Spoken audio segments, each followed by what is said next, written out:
Shub-Niggurath. Shub-Niggurath is a super tier spell Ainz once used to wipe out the Riestes army in episode 12 of season 3. When he casts it, a huge black cyclone appears, swallowing everything inside and erasing it instantly.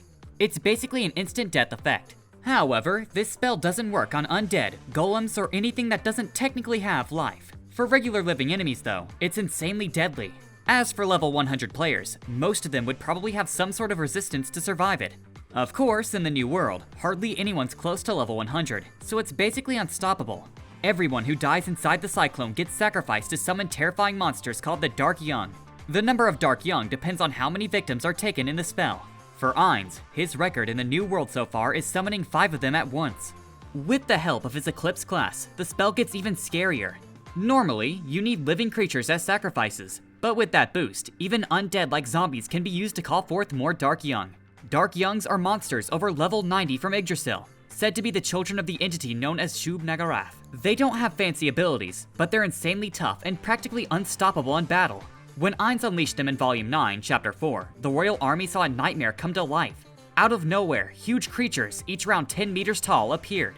They looked like twisted turnips with goat legs, black tentacles, and mouths splitting open across their bodies. From those mouths came the high-pitched bleating of goats. The thing is, that sound was so sweet and cute it felt wrong, like it could make you sick just by hearing it. Nobody in the army could even speak. Over 235,000 soldiers stood frozen in fear, unable to believe what was happening in front of them.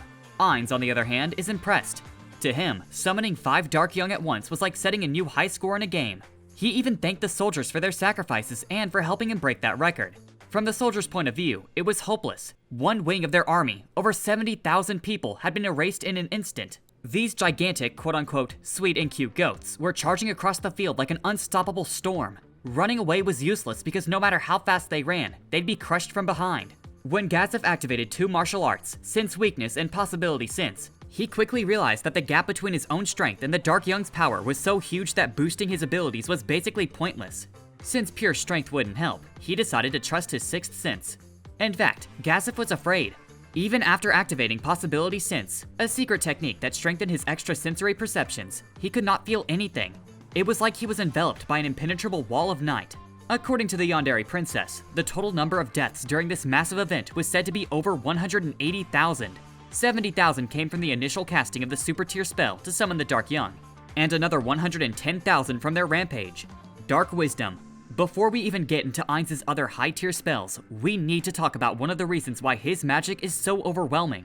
You see, most level 100 players in Yggdrasil can only learn up to 300 spells, but Ainz isn't like most casters. Thanks to his racial skill called Dark Wisdom, he broke past that limit, and ended up learning a total of 718 spells. The thing is, even spells he hasn't learned directly are still useful to him. Once Ainz knows about a spell, he can figure out his opponent's strengths and weaknesses just by recognizing what kind of magic they're using. Within his guild, Ainz Ooal Gown, he was easily ranked in the top 5 when it came to magical knowledge. Even Ulbert, one of the strongest casters in the guild, was shocked by how many spells Ainz knew. According to him, even with cash items, players could maybe push the number up to around 400. But nothing close to Ainz's insane 718. Undead Control, also called Undead Domination, is one of Ainz's special abilities as an Overlord. It lets him take control of an undead's mind and soul, making them obey his will. Once Ainz dominates them, they recognize him as their true master. That means they can't lie to him, they can't hide anything, and they have no choice but to obey his commands. The undead also can't break free unless Ainz lets them go. However, there are too many drawbacks for Ainz to use this ability lightly. If he fails, or if the undead belongs to someone else, it could backfire and trigger aggro to opponents, turning even more enemies against him. That's why in most cases, Ainz avoids using Undead Domination unless he has no other choice. Ainz can only dominate a certain number of undead, and the stronger they are, the harder it gets. On top of that, the skill only works on undead weaker than him. If he tries it on something stronger, it simply won't work. Even though the undead are under control, it is not guaranteed that they won't betray Ainz later on. What's even scarier is that in Yggdrasil, there were probably players who could flip this around and dominate Ainz himself, since he's also undead. In the Vampire Princess of the Lost Country arc, Ainz and Kino actually had to wear special equipment just to resist undead domination. And even then, it wasn't a guaranteed method. Ainz once used undead domination on Kunavila, a Night Lich magic caster. Under Ainz's control, Kunavila became desperate to prove his usefulness. He answered every question honestly, hoping it would spare his life. When Ainz asked about the lost country of Invaria, Cunavilla admitted he knew nothing. If he hadn't been dominated, he probably would have lied or promised to look into it, but domination stripped him of that choice. In the end, after Ainz got all the information he needed, he decided it was safer to eliminate Cunavilla rather than let him live. Create high tier undead. Ainz has 3 different levels of this ability. The lowest one is create low tier undead, which he can use up to 20 times a day. With this, Ainz can make creatures like skeletons, zombies, wraiths, elder liches, or even bone vultures. Basically, he can turn dead bodies into all kinds of monsters, from humans and beasts all the way up to giants and even dragons. The next level is create middle tier undead, which he can use 12 times a day. This lets him summon much stronger creatures, like Death Knights, Soul Eaters, Corpse Collectors, or even the infamous Jack the Ripper. The thing is, if he uses actual corpses as the catalyst, these undead can stick around permanently until they're destroyed in battle. And then there's create high tier undead, which he can use 4 times a day. Normally, this lets him summon undead around level 70, like eyeball corpses. But if he splits the 4 uses a day into 2 uses per day instead, he can make much stronger undead. That means undead closer to level 90, like the thief type eternal deaths or special sensory focused eyeball types. As an undead lieutenant, Ainz can even spend his own experience points to create even more terrifying undead at level 90. This includes monsters like the Overlord Wiseman or the Grim Reaper Thanatos. Despair Aura 5. Another ability Ainz has is Despair Aura, and it comes in 5 stages. Despair Aura 1 causes fear. If someone fails to resist it, they get hit with the fear status, which lowers their stats and makes them weaker in combat. In Overlord, fear is an abnormal status effect that makes someone afraid, causing penalties to all their actions. Normally, Ainz's Despair Auras wouldn't bother the level 100 NPCs of Nazarick at all, but when he wields the staff of Ainz Ooal Gown, the aura's power gets boosted, making it strong enough to affect even them. Armor won't protect you from it either. Even if you're covered head to toe in heavy gear, just standing near Ainz is enough to make you feel the fear and suffer the penalties. Despair Aura 2 upgrades fear into panic. Panic is way worse because anyone affected will desperately try to run away. That means they can't fight back at all. Next is Despair Aura 3, which has a chance to cause confusion. If the target doesn't have any way to recover, they'll be left completely disoriented. After that, there's Despair Aura 4, which inflicts insanity. This is basically a permanent version of confusion. The victim will lose their mind, and the only way to cure it is through outside magic. Finally, we have Despair Aura 5, the most dangerous one. This stage has a chance of causing instant death. People believe it can easily kill players up to level 40, and maybe even has some chance against level 50 or 60. Just keep in mind, high-level players usually carry resistances to block these instant kill effects, so the odds of it working on them are much lower. Creation. This super tier spell lets Ainz change the terrain itself. In Yggdrasil, players used it to block extreme conditions, like protecting themselves from volcanic heat or from the freezing cold of icy regions. The thing is, the area it can cover is insanely huge. When Ainz tested it inside Nazarick, the spell managed to affect the entire 8th floor. That's why he has to be very careful when using it in the new world. If he casts it on a plane, it might end up covering the entire field. If he casts it near a lake, it might affect the whole lake. Ainz himself even said that if a super tier spell like this failed to impress, then it would be pretty sad. After all, he can only use super tier spells 4 times a day, and each one has a cooldown that forces him to wait before casting another. That's why he treats them as trump cards, only to be used when absolutely necessary. Fallen Down. Fallen Down is one of Ainz Ooal Gown's most devastating super tier spells, capable of annihilating everything within its radius with overwhelming heat and light. When cast, a massive pillar of blue light descends from the sky, accompanied by a sizzling sound like a torch being thrust into water. The world itself turns brilliant white. It shines so bright and burns so hot that for a moment, it looks like the entire world has turned pure white. The spell generates an exothermic conflagration, a rapidly expanding wave of superheated energy that incinerates everything within its reach. For a few moments, the area becomes a blinding sea of flames, turning green forests into empty, lifeless wastelands. When the fire finally fades, what's left is a huge circular dead zone. Only beings with incredible toughness or supernatural defenses could even hope to survive that kind of heat. In just seconds, everything inside is reduced to ash. And what makes this spell even scarier is that it's especially powerful against undead. When Ainz used it against Shub-Niggurath in their fight, the impact was so devastating that it blasted a massive crater into the ground. Even Shub-Niggurath, who was standing calmly in her Valkyrie armor, armed with their Spoit lance, admitted she took real damage from it. Despite its destructive potential, Fallen Down is precise in its range. Nothing outside the spell's area of effect is damaged. Wish Upon a Star is one of the most unique super tier spells Ainz has access to. You see, this spell is different from his usual destructive magic. Instead of blasting enemies, it lets him pay his own experience points to make a wish come true. The bigger the wish, the more XP it costs.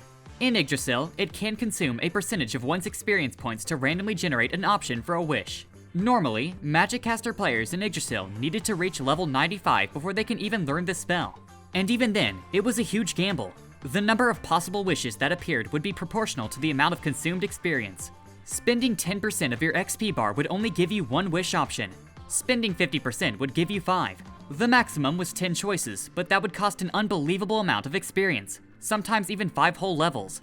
When the user makes a wish, a smaller wish that consumes fewer levels or experience points is more likely to come true than a bigger one that requires more. It was said that there were over 200 different possible wishes you could make. Some were pretty common and popped up often, while others were much harder to get. The scary part though was that if your wish failed, you didn't get your XP back. It was gone for good. That's why, even in the game, a lot of casters were too scared to actually use it. Ainz, however, owned a legendary cache item called the Shooting Star Ring.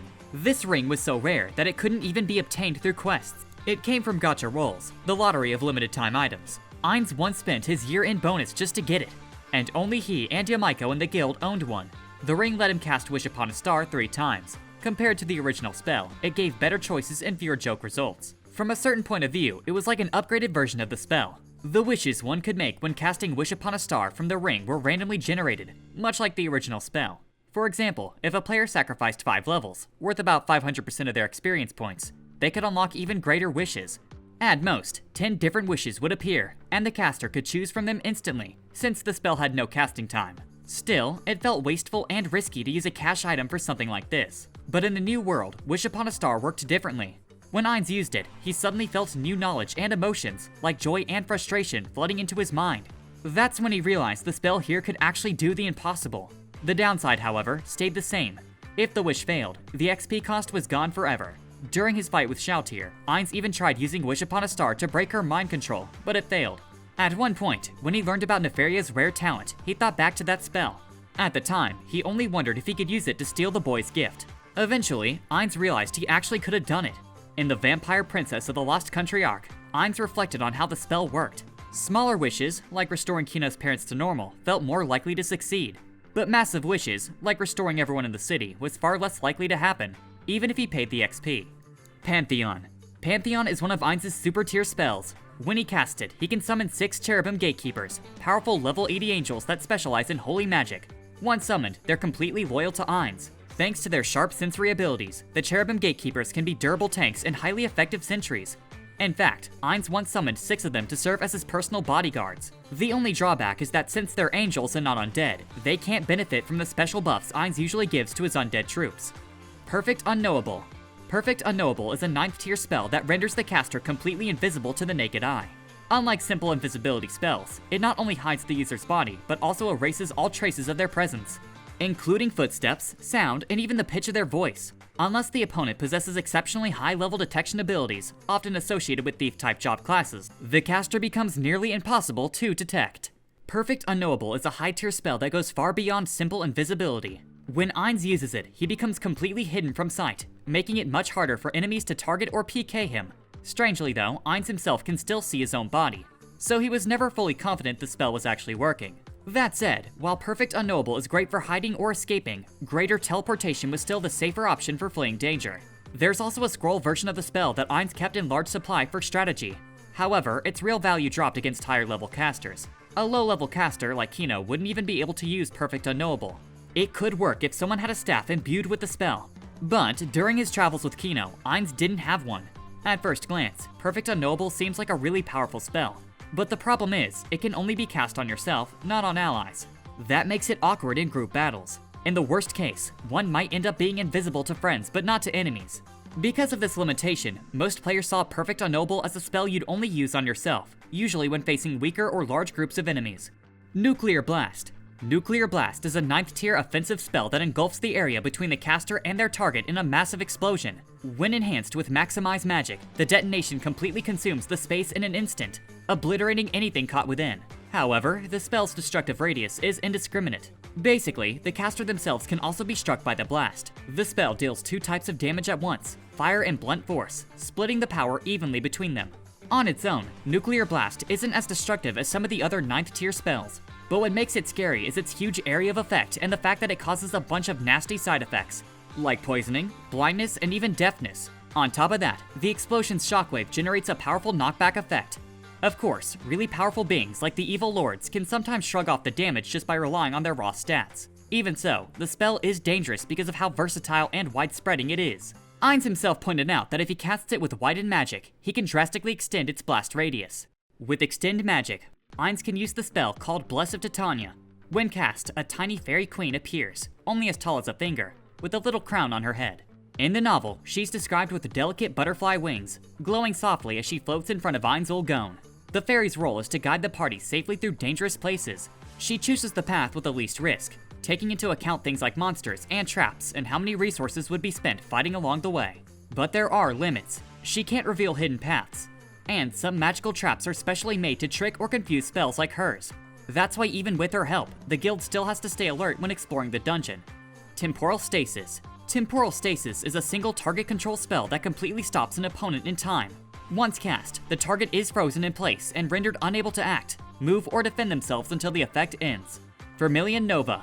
Vermilion Nova is a 9th tier fire element attack spell that calls down a massive pillar of flame upon the target, engulfing them in fire damage. Considered one of the strongest anti-personal fire spells available below super tier magic, it is highly destructive and leaves little room for escape. In fact, Ainz regards it as the pinnacle of high tier fire magic, surpassing lower tier counterparts such as Napalm, a 7th tier spell, which only generates a smaller column of fire beside the target. By comparison, Vermilion Nova delivers far greater intensity and destructive output. The spell can be powered up even more when combined with other casting techniques. By using Maximize Magic, Ainz can make sure Vermilion Nova deals its maximum possible damage. And with Triplet Magic, he can unleash 3 Vermilion Novas at once without needing to cast them again. According to the Overlord bonus chapters though, Vermilion Nova is a once per day spell. True Death. True Death is a 9th tier instant death spell that not only kills the target outright, but also invalidates lower tier resurrection magic, preventing revival through ordinary means. Ainz used the spell during his duel with Gazef Stronov. He then warned Climb and Brain to spread the message that he will be merciful to the people who submit to him respectfully. Ainz can combine True Death with Time Stop by using Delay Magic, cueing the spell to trigger the instant time resumes. If no spell could affect an enemy while time stopped, then all one needed to do was delay the activation of the spell until the moment the spell ended. Although it was a basic combination attack, the timing for it was extremely difficult. Thanks to this, only about 5% of all magic users could pull it off. Ainz, through training and practice, mastered it. The only reason he doesn't use True Death often is that Grasp Heart was a more convenient spell. Call Greater Thunder. Call Greater Thunder is a 9th tier attack spell that conjures enormous thunderbolts fused from multiple strands of lightning. When cast with triple Maximize Magic, Ainz can unleash 3 colossal strokes of lightning simultaneously, each one delivering its maximum possible damage. The thunderbolt strikes are capable of piercing through armor. Ainz famously used this spell during his battle with Shub-Niggurath. Each cast summoned gigantic bolts of lightning that tore through her body, bypassing her armor and forcing her to endure massive damage. Explosion. Explosion is a powerful magic spell that creates a huge blast of destructive force. In the light novel, it's ranked as a 9th tier spell, while in the web novel, it shows up as an 8th tier spell. Grasp Heart.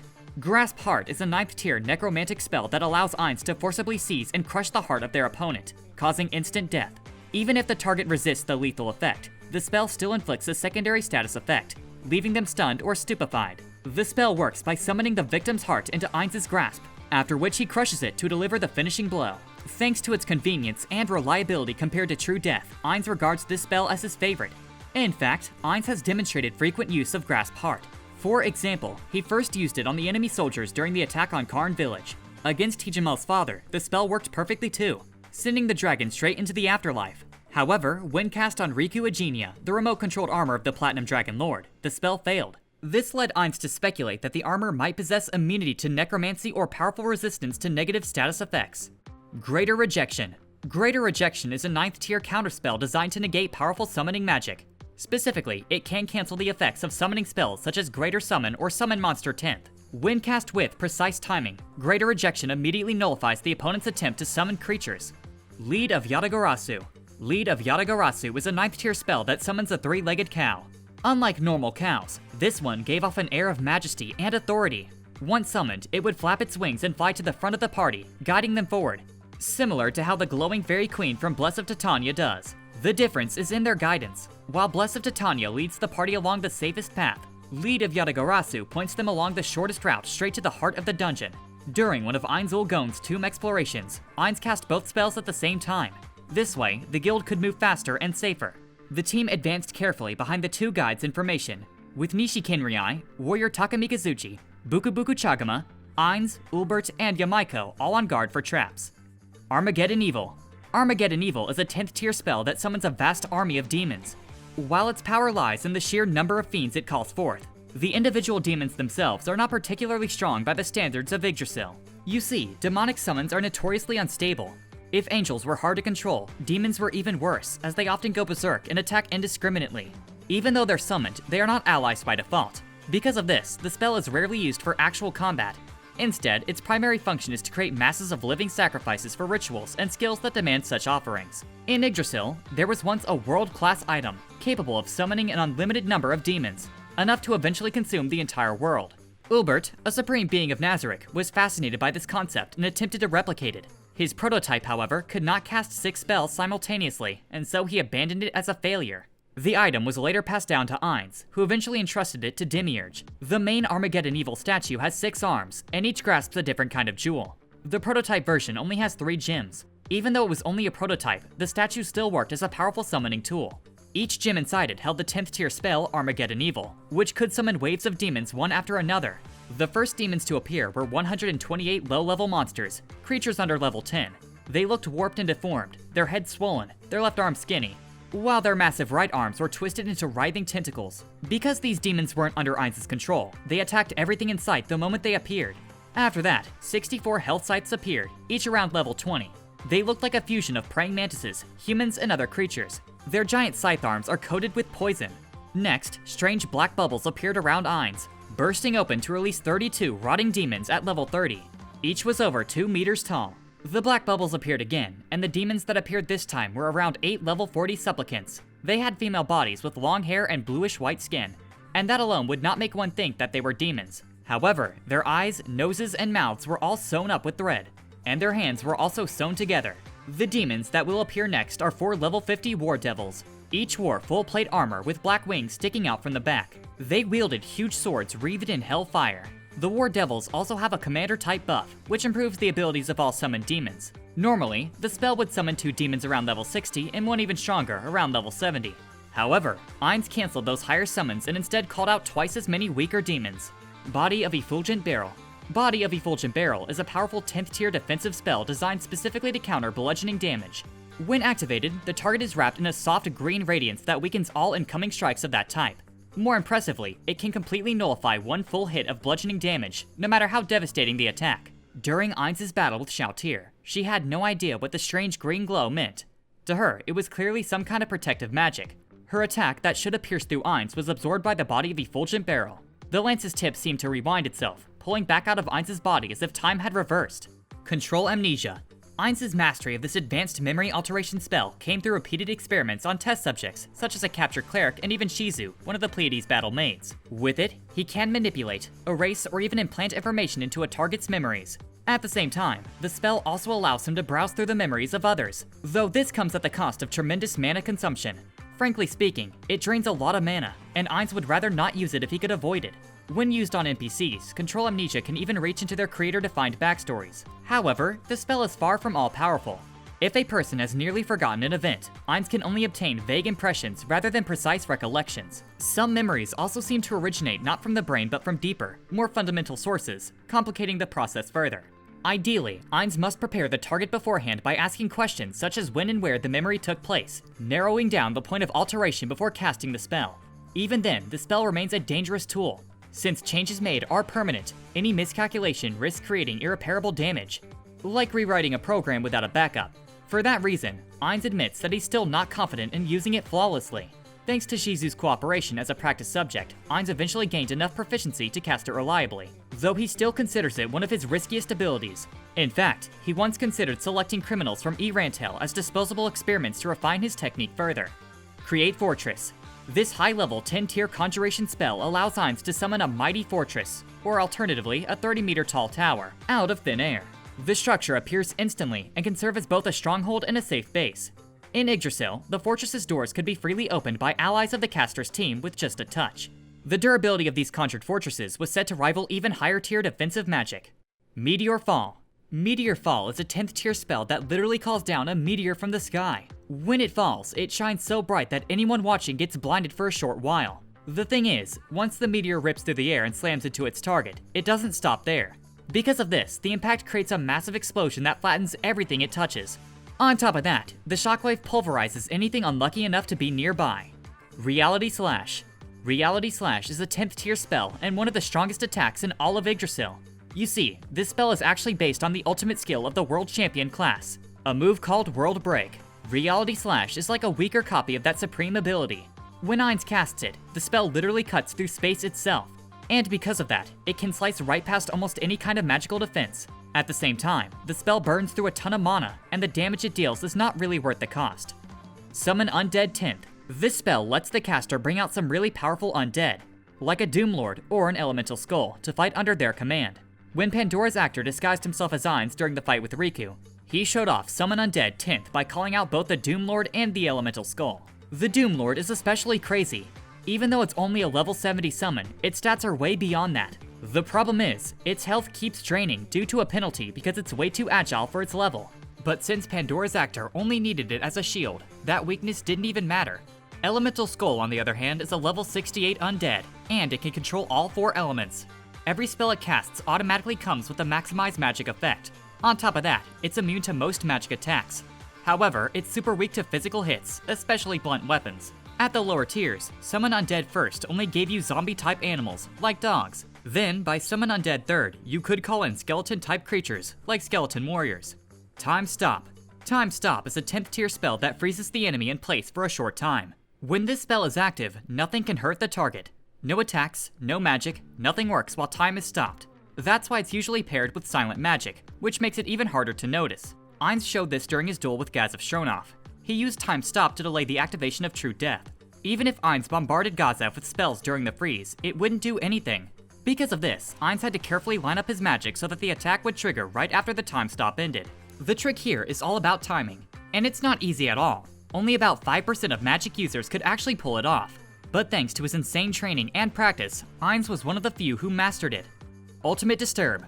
Ultimate Disturb is a 10th tier spell that massively boosts an ally's magic resistance. Unfortunately, it also ruins their ability to cast spells. Back in Yggdrasil, Ainz once cast Ultimate Disturb on Buku Buku Chagama. Right away, her magic resistance rapidly increased, and the hate that normally should have been directed at Ainz was pulled toward her instead. The thing is, Buku Buku Chagama was insanely good at hate management. That was no small feat, since hate was a hidden value in Yggdrasil. There was no way to measure it directly. You had to rely on personal experience and tons of practice battles. That's why Ulbert once wondered, if there was a way to cast Ultimate Disturb on the enemy, their caster would be completely useless. Uriel. Uriel is a mighty 10th tier spell that calls down overwhelming fire damage. But unlike most other spells, Uriel doesn't work the same way for every caster. Instead, its strength is based on the caster's karma value. The higher your positive karma, the stronger the damage. But if your karma is negative, the spell becomes almost useless. And that's the problem for Ainz. Because his karma is so far into the negative, Uriel is weaker for him than even a first tier spell. The Goal of All Life is Death. The Goal of All Life is Death is a special skill Ainz unlocked after maxing out the Eclipse class at level 5. The thing is, Eclipse is one of the hardest classes to even get. You need to be an Overlord who's totally focused on necromancy and instant death magic. Its description even says, only an Overlord who is truly dedicated to the pursuit of death may enter this class, which swallows up all life like an eclipse. Basically, the Eclipse class lets the user become a true Lord of Death, a life-consuming eclipse. When Ainz activates this trump card, a giant clock of death appears behind him. The skill makes all of his instant death spells and abilities way stronger. The craziest part is that it ignores resistances and even immunity. No matter how strong you are, once the clock starts, your death is already set after a certain amount of time. Ainz used the skill with Widened Magic, Cry of the Banshee, and it wiped out everything within 100 meters. The only way to survive was to use a resurrection effect on yourself within 12 seconds, like SSS-TIER once did. In Yggdrasil, the world itself wouldn't be affected, but in the new world, the land and the air fell to death as well. The problem is, this move has a huge cooldown. Ainz can only use it once every 100 hours, but when he does use it, the results are insane. In fact, this one skill wiped out over 400,000 zombies, maybe even a million, that were shielding Cure Elim Las Malvar, the Elder Coffin Dragon Lord. The Goal of All Life is Death was able to act as a buff or tribute to the Black Bounty Shub-Niggurath. Thanks to this, Ainz forced Cure a Limb to reveal his true undead dragon form. Ainz has a special skill that lets him turn corpses into undead. Normally, the bodies he raises just become simple zombies or skeletons. However, the stronger the body he uses, the stronger the undead becomes. For example, if Ainz uses the corpse of something really powerful, the zombie that comes out will be way stronger than usual. One of the most famous results of this skill is the creation of zombie dragons. And that's every SSS tier spell of Ainz Ooal Gown. We've covered the most powerful spells from the 9th tier to the super tier. If we left something out, or if you want us to explain the lower tiers next, let us know in the comment section down below. And before you get stuck in the new world, click the video on the screen to see even more Overlord explained.